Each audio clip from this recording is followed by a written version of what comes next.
Hi friends, मैं आपके अपने यूट्यूब चैनल शिव शक्ति दिव्य शक्ति पढ़ाकू योद्धा में आप सभी का हार्दिक स्वागत करती हूँ। आज मैं आप सभी को छत्तीसगढ़ के बहुत ही महत्वपूर्ण परियोजनाओं के बारे में बताने वाली हूँ, जो आप सभी के एग्ज़ाम के लिए बहुत ही इम्पोर्टेंट है। इसलिए आप सभी ये वीडियो कंप्लीट ज़रूर देखिए। आपके अपकमिंग एग्ज़ाम के लिए ये वीडियो बहुत ही इम्पोर्टेंट है। तो चलिए मैं आप सभी के लिए स्टार्ट करती हूँ। तो सबसे पहला इम्पोर्टेंट परियोजना है आप सभी के लिए केलो परियोजना। कौन सी परियोजना? केलो परियोजना। ये जो केलो परियोजना है वो रायगढ़ जिले में स्थित है और ये वृहद परियोजना है। कैसी परियोजना है? एक वृहद परियोजना है। इस केलो परियोजना से लाभान्वित क्षेत्र कौन कौन से होंगे? रायगढ़ व जांजगीर चांपा। कौन कौन से? रायगढ़ व जांजगीर चांपा जिला के अंतर्गत 175 गांव हैं जो कि इसके अंतर्गत लाभान्वित होंगे। आप सभी को गांव का नंबर याद रखने की ज़रूरत नहीं है। आप सभी को सिर्फ इतना ही याद रखना है कि कौन कौन से ज़िले जो हैं वो इस परियोजना से लाभान्वित होंगे। तो कौन कौन से ज़िले होंगे? रायगढ़ व जांजगीर चांपा। ठीक है। और मैं आप सभी को अपने पिछले वीडियो में इस केलो परियोजना का उपनाम बता चुकी हूँ। क्या नाम रखा गया इसका? स्वर्गीय दिलीप सिंह जूदेव परियोजना। स्वर्गीय दिलीप सिंह जूदेव परियोजना। ठीक है। और ये रायगढ़ में दनौर में स्थित है। कहाँ स्थित है? दनौर में स्थित है। दनौर जो है गांव का नाम है। ठीक है। और आगे इसके लिए इम्पोर्टेंट फैक्ट है, इसकी सिंचाई क्षमता कितना है? 22,810 हेक्टेयर। कितना? 22,810 हेक्टेयर। अब आगे चलते हैं अपने अगले परियोजना की ओर। अगला परियोजना है अरपा। क्या? अरपा भैंसा झार परियोजना। अरपा भैंसा झार परियोजना। ये जो परियोजना है वो अरपा नदी पर है और ये बिलासपुर जिले के अंतर्गत स्थित है। कहाँ स्थित है? बिलासपुर जिले के अंतर्गत स्थित है। और इससे लाभान्वित होने वाला क्षेत्र भी कौन सा है? बिलासपुर जिला ही है। अगर डिटेल से देखें तो बिलासपुर जिले के अंतर्गत तखतपुर, कोटा और बिल्हा, ये जो विकास खंड है इसके अंतर्गत आने वाले जो गांव हैं 102 गांव वो लाभान्वित होंगे। लेकिन आपको सिर्फ जिले का नाम याद रखना है। ठीक है। अब आगे देखते हैं इसके लिए है इसकी सिंचाई क्षमता कितनी है? 25,000 हेक्टेयर। कितना है? 25,000 हेक्टेयर। ठीक है फ्रेंड्स, आप सभी ये ज़रूर याद रखिए। अब आगे चलते हैं अपने अगले इम्पोर्टेंट परियोजना की ओर। अगला इम्पोर्टेंट परियोजना है आप सभी के लिए राजीव समोदा निस्दा व्यपवर्तन। क्या? राजीव समोदा निस्दा व्यपवर्तन। ये भी एक परियोजना ही है, इसका नाम ऐसा है। और ये जो परियोजना है वो रायपुर में निर्माणाधीन है अभी। ठीक है। और ये महानदी पर बनाया जा रहा है। किस पर बनाया जा रहा है? महानदी पर बनाया जा रहा है और अभी ये निर्माणाधीन है, मीन्स अभी ये बन रहा है। आप सभी के लिए इतना ही याद रखना है इससे कि ये रायपुर जिले में है और कौन सी नदी पर है? महानदी पर है। और ये क्वेश्चन आ चुका है कि जो समोदा परियोजना है वो कौन सी नदी पर है? तो आप सभी याद रखिए ये महानदी पर है। अब आगे चलते हैं अपने अगली परियोजना की ओर। अगला परियोजना है राजीव गांधी परियोजना। कौन सा परियोजना? राजीव गांधी परियोजना। मैं आप सभी को अपने पिछले वीडियो में इस परियोजना का नाम बता चुकी हूँ। क्या नाम है इसका? खुड़िया बांध या फिर खुड़िया परियोजना। ठीक है। मैं अपने पिछले वीडियो में आप सभी को उपनाम इसलिए ही बता दी थी जिससे आप सभी को कोई भी कंफ्यूजन ना हो। चाहे मैं खुड़िया बांध बोलूं, चाहे मैं राजीव गांधी परियोजना बोलूं या बांध बोलूं, आपको कोई भी परेशानी नहीं होनी चाहिए। जिसने भी मेरा पिछला वीडियो देखा है मैं सब कुछ अच्छे से बता चुकी हूँ। इसलिए अगर आप अच्छे से समझना चाहते हैं तो पिछला वीडियो भी ज़रूर देखिए। तो आगे चलते हैं। ये जो राजीव गांधी परियोजना है वो मुंगेली जिले में स्थित है। इसका स्थानीय नाम खुड़िया बांध है। ठीक है। और ये मुंगेली जिले में स्थित है और कौन से गांव में स्थित है? खुड़िया गांव में स्थित है, इसलिए इसका नाम है खुड़िया बांध। ठीक है। और ये कौन सी नदी पर स्थित है? ये मनियारी नदी पर स्थित है। कौन सी नदी पर? मनियारी नदी पर स्थित है।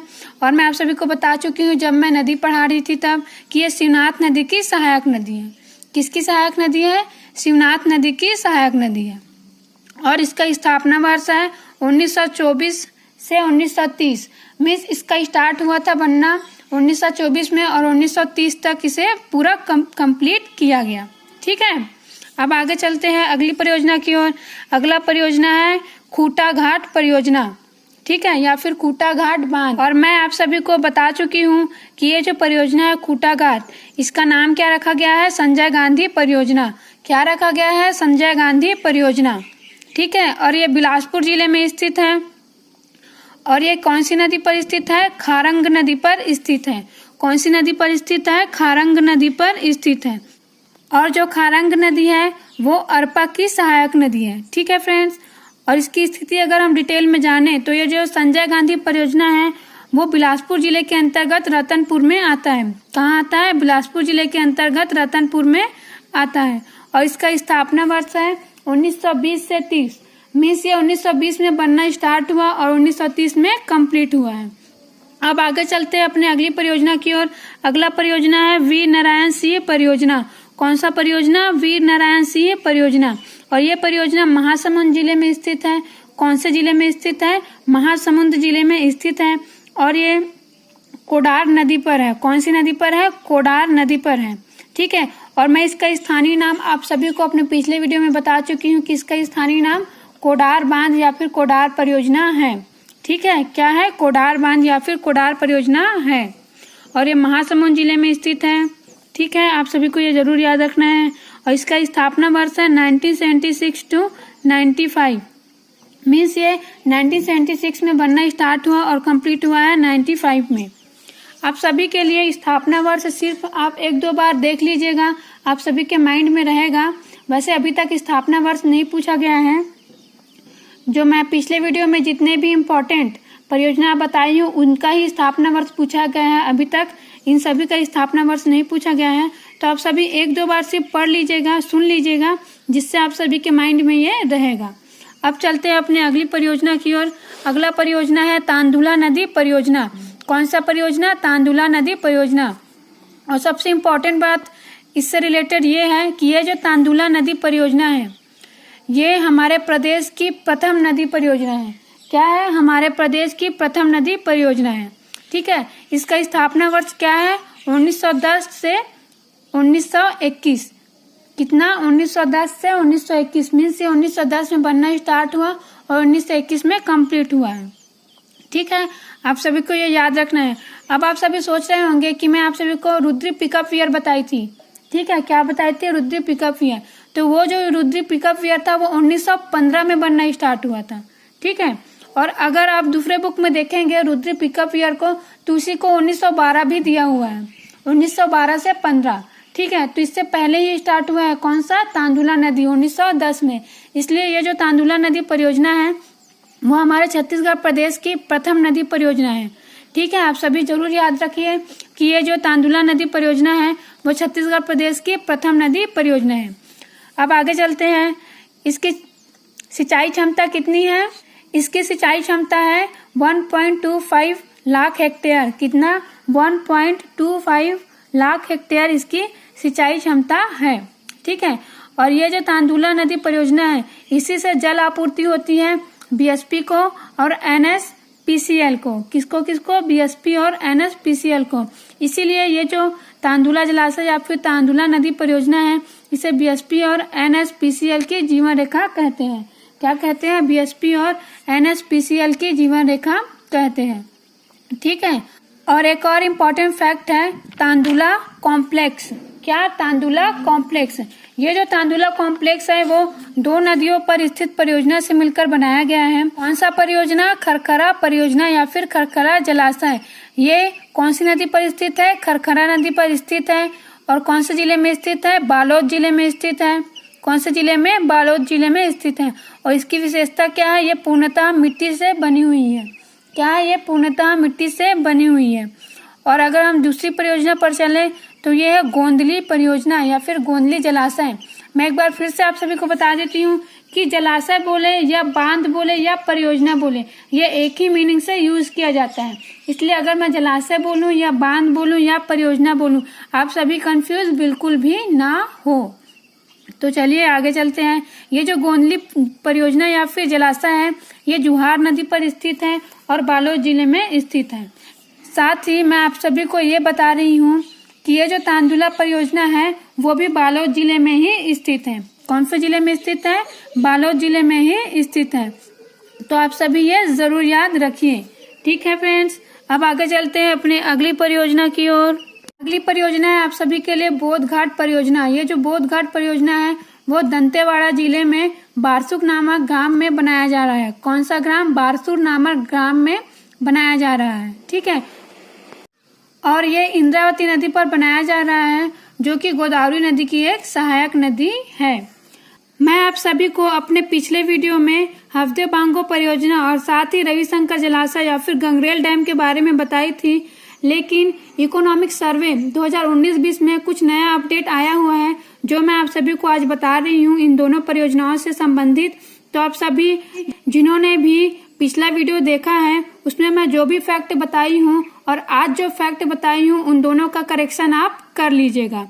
जैसा कि मैं आप सभी को अपने पिछले वीडियो में बताई थी कि जो मिनी माता हफ्ते बांगो परियोजना है वो छत्तीसगढ़ का सबसे लंबा परियोजना है। क्या है? सबसे लंबा परियोजना है। ठीक है, लेकिन नए अपडेट के अकॉर्डिंग जो रविशंकर जलाशय है, क्या जो रविशंकर जलाशय है वो छत्तीसगढ़ का सबसे लंबा परियोजना है या फिर सबसे लंबा बांध है। ठीक है, तो आप सभी इसका करेक्शन कर लीजिएगा। मैं पिछले वीडियो में बताई थी कि जो मिनी माता हफ्ते बांगो परियोजना है वो छत्तीसगढ़ का सबसे लंबा परियोजना है, लेकिन नए अपडेट के अकॉर्डिंग जो रविशंकर जलाशय या फिर गंगरेल डैम है ये छत्तीसगढ़ का सबसे लंबा बांध या फिर सबसे लंबा परियोजना है। और ये कितना है इसकी लंबाई? इसकी लंबाई भी 2 दिया हुआ है, मीन्स अलग अलग बुक में इसकी लंबाई अलग अलग दिया हुआ है। ठीक है, तो आप सभी दोनों लंबाई याद रखिए। पहला है 1365 मीटर, कितना? 1365 मीटर, और दूसरा लंबाई दिया हुआ है 1380 मीटर। ठीक है, तो आप सभी ये दोनों ही लंबाई याद रखिए कि जो रविशंकर जलाशय या गंगरेल डैम है इसकी लंबाई 1365 मीटर भी है और कितना भी दिया हुआ है? 1380 मीटर भी दिया हुआ है, और ये छत्तीसगढ़ का सबसे लंबा बांध है। ठीक है, साथ ही ये छत्तीसगढ़ का सबसे बड़ा बांध है। ये मैं आप सभी को अपने पिछले वीडियो में ही बता चुकी हूँ। तो आप सभी से उम्मीद करती हूँ कि आप सभी इसका करेक्शन कर लीजिएगा। ठीक है, साथ ही मैं आप सभी को हफ्ते बांगो परियोजना से संबंधित कुछ और फैक्ट बता रही हूँ जो आप सभी के लिए बहुत ही इम्पोर्टेंट है। ठीक है, वैसे मैं बहुत इंपॉर्टेंट फैक्ट पिछले वीडियो में भी बता चुकी हूँ, लेकिन कुछ और भी आज मैं बता रही हूँ। ये जो हफ्ते बांगो परियोजना है, क्या हफ्ते बांगो परियोजना है, इसकी क्षमता, कौन सी क्षमता? सिंचाई क्षमता। कौन सी क्षमता? सिंचाई क्षमता। इसमें अब वृद्धि हो गई है। ठीक है, क्या हो गई है? वृद्धि हो गई है, और अब इसका अपडेटेड सिंचाई क्षमता कितना है? 4.20 लाख हेक्टेयर है। कितना है? 4.20 लाख हेक्टेयर इसकी सिंचाई क्षमता हो गई है। तो आप सभी इसे जरूर याद रखिए। ठीक है, साथ ही इसका जो लाभान्वित क्षेत्र है वो कौन कौन सा है? कोरबा, जांजगीर चांपा और रायगढ़। कौन कौन सा है? कोरबा जिला, जांजगीर चांपा जिला और रायगढ़ जिला, जो कि इसका लाभान्वित क्षेत्र है। ठीक है, और आप सभी को मैं ये भी बता दूंगा चाहती हूँ कि ये जो मिनी माता हफ्ते बांगो परियोजना है वो छत्तीसगढ़ का, क्या? छत्तीसगढ़ का सबसे बड़ी या फिर छत्तीसगढ़ का सबसे बड़ा विद्युत परियोजना है। ठीक है, तो आप सभी याद रखिए कि प्रदेश की सबसे बड़ी विद्युत परियोजना कौन सी है? हफ्ते बांगो परियोजना है। ठीक है, ये बहुत ही इंपॉर्टेंट फैक्ट है, सारे फैक्ट याद रखिए और जो करेक्शन बताई हूँ उसे भी कर लीजिए। ठीक है, और आप सभी को मैं बताई थी, पिछले वीडियो में ही बता दी थी, लेकिन एक बार फिर से मैं रिवाइज करवा देती हूँ कि ये जो मिनी माता हफ्ते बांगो परियोजना है इस पर टोटल 120 मेगावाट का जल विद्युत परियोजना संचालित है। और ये कब से संचालित है? 1994 से। कब से? सन 1994 से इस पर 120 मेगावाट का जल विद्युत परियोजना संचालित है, जो कि प्रदेश की सबसे बड़ी विद्युत परियोजना है। और ये कहाँ पर स्थित है? ये जो परियोजना है, मीन्स जल विद्युत जो परियोजना स्टार्ट किया गया है वो माचाडोली, कोरबा जिले में स्थित है। कहाँ? माचाडोली में, कोरबा जिले में स्थित है। तो आप सभी इतना जरूर याद रखिए। अब आगे मैं आप सभी को एक और करेक्शन बता रही हूँ। ठीक है, जैसा कि मैं आप सभी को बताई थी कि जो मोडम सिल्ली या फिर मुरुम सिल्ली जलाशय है वो महानदी पर स्थित है। ठीक है, एक्चुअली में ये महानदी जलाशय परियोजना समूह के अंतर्गत आता है, मीन्स महानदी परियोजना समूह या फिर जलाशय समूह के अंतर्गत आता है। इसलिए 1-2 बुक्स में इसमें क्या दिया हुआ है कि जो मोडम सिल्ली या मुरुम सिल्ली जलाशय है वो महानदी पर स्थित है, ऐसा दिया हुआ है। ठीक है, क्या दिया हुआ है? अगर आप 1-2 बुक देखेंगे तो इसमें दिया हुआ है कि ये जो मोडम सिल्ली या मुरुमसिल्ली जलाशय है वो कौन सी नदी पर स्थित है? महानदी पर। लेकिन ये गलत है, ठीक है। एक्चुअली में ये जो मॉडमसिल्ली या मुरुमसिल्ली जलाशय है वो सिलियारी नदी पर स्थित है। कौन सी नदी पर स्थित है? सिलियारी नदी पर स्थित है, ठीक है। तो इसका भी करेक्शन आप सभी कर लीजिएगा। मैं पिछले वीडियो में आप सभी को उसके साथ ही बताई थी तो महानदी ही बता दी थी, लेकिन एक्चुअली में ये जो मॉडमसिल्ली या मुरुमसिल्ली परियोजना या जलाशय है वो सिलियारी नदी पर स्थित है। कौन सी नदी पर स्थित है? सिलियारी नदी पर स्थित है, ठीक है। और ये हमारे लिए बहुत ही ज्यादा इम्पोर्टेंट क्यों है? क्योंकि ये जो मॉडमसिल्ली या मुरुमसिल्ली परियोजना है ये एशिया का एकमात्र और प्रथम साइफन परियोजना है, ठीक है। क्या है? ये एशिया का एकमात्र और प्रथम साइफन परियोजना है या फिर बांध है, ठीक है। ये बहुत ही इम्पोर्टेंट है, इसलिए आप सभी को इसके निर्माणकर्ता का भी नाम पता होना चाहिए। ये जो परियोजना है वो अंग्रेजों के टाइम पर बना था, ठीक है। तो इसका निर्माणकर्ता कौन है? एल्फिंस्टन द्वितीय। कौन है? एल्फिंस्टन द्वितीय। साथ ही इंजीनियर कौन थे? जीएम हेरिट। कौन थे इंजीनियर? जीएम हेरिट, ठीक है। और इसमें कुल कितने गेट है? 24 साइफन सिस्टम गेट है। अब आप सभी सोच रहे होंगे कि साइफन बांध होता क्या है। ये जो साइफन बांध होता है वो एक ऐसा बांध होता है जिसमें पानी बांध के लेवल के ऊपर आने पर साइफन ऑटोमेटिक खुल जाता है, ठीक है। क्या होता है? साइफन ऑटोमेटिक खुल जाता है और पानी उधर से ही निकलने लगता है। तो ये बहुत ही आकर्षक बांध है और बहुत ही इम्पोर्टेंट भी है हमारे एग्जाम के पॉइंट ऑफ व्यू से। तो आप सभी को मैं जितना भी बताई हूँ उसे जरूर याद रखिए। साथ ही ये भी याद रखिए कि ये जो मॉडमसिल्ली या मुरुमसिल्ली परियोजना है इसका नाम क्या रखा गया है? बाबू छोटेलाल श्रीवास्तव। क्या नाम रखा गया है? बाबू छोटेलाल श्रीवास्तव। तो ये बहुत ही इम्पोर्टेंट है आप सभी के लिए, ठीक है फ्रेंड्स।